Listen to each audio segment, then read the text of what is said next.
Really resilient victory by our football team today. Really proud of their effort.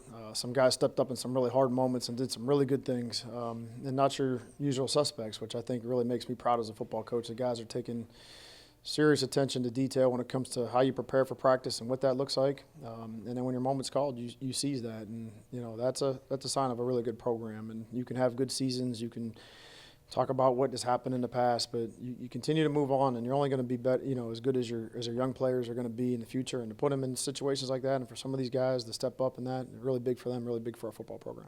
What do you feel like changed before the fourth quarter? Kind of what was the message? I really no message. It's just you're never out of the fight, and you keep swinging, you keep punching, and that's the message. Whether it's February 2nd and you're in a morning workout at 5:30 in the morning, and it's freezing cold in the indoor, and you got to go one more time. 5, 10, 5. You know what I mean? Like that's just how we train, how we say what we say we want to do in these tough moments. And in this conference this month, play championship type football in November. They're all going to be nip and tuck, and they're all going to be tough. So you got to really hang in and trust one another. And I think our guys are the connectiveness of our team showed up today. It was 3rd and 8 on the Torres touchdown. Things just weren't going well.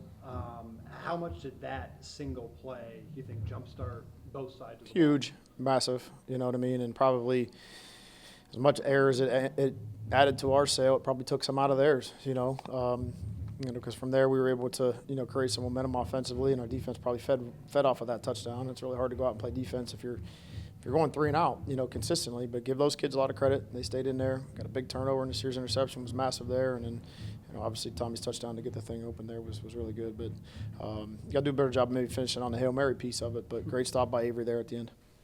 It had been a few games since you guys created a turnover.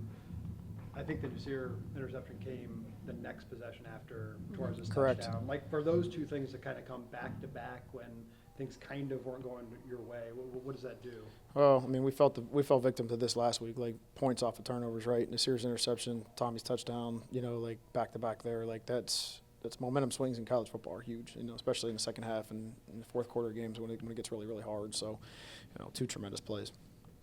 When it comes to that 4th down, you guys had been 0 for 2 on the day so far. Like, was there ever a consideration of just taking the points, or like, did you always know you were going for it? Yeah, just walk through that decision? I thought about that for a second, and probably second guessed myself because the first one we didn't get, and the second one was such a bad call on my part that, But I trust our players, and I trust our guys to step up in moments like that. And Tucker read the play the right way, and Tommy made a great catch and made a great individual play to get the ball in the end zone. I don't know what does this do for? Just that whole fourth quarter. You kept yourself alive. I know you don't think about the MAC thing. I understand that, but I don't know. This just seems like something that can really spur a team through the month of November. Well, we're a mass unit in a lot of ways today. Playing without 2 starters on the offensive line again. Playing without E-Man at safety. Lance Dixon, we lose him early in the football game. We lost some really good football players out there, and some guys had to come in and play really well, and they did.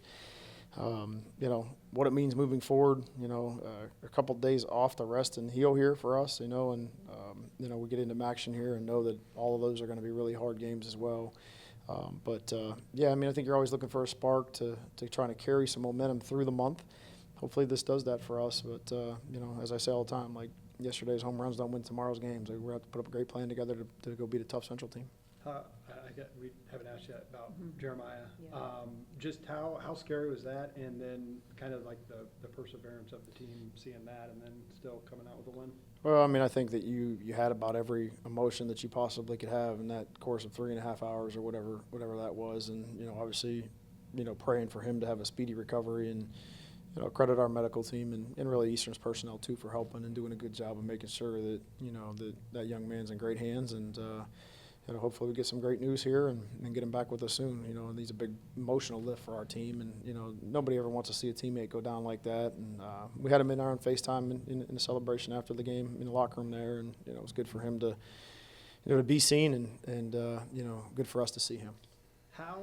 When it comes down, literally the final play, like the game was going to end no matter what happened at the end there. What kind of goes through a coach's mind when, I don't know, you're just kind of helpless, I guess? It's crazy because I think, we just talked about these type of scenarios and, the team meeting on Thursday. We watched the You know, we watched the clips from the Falcons game and the Bucks game last week, and then the clips from the Bears and the Commanders game, and you know, I thought we did. There's two scenarios right there with 7 seconds left on the clock. Like you either throw it in the end zone or you try to get one more out route to try to kill the clock. And I think our guys did a really good job of trying to, you know, a good plan of kind of controlling and securing the boundary so you couldn't throw it out. And you know, credit their kid, he jumped up and made a great catch.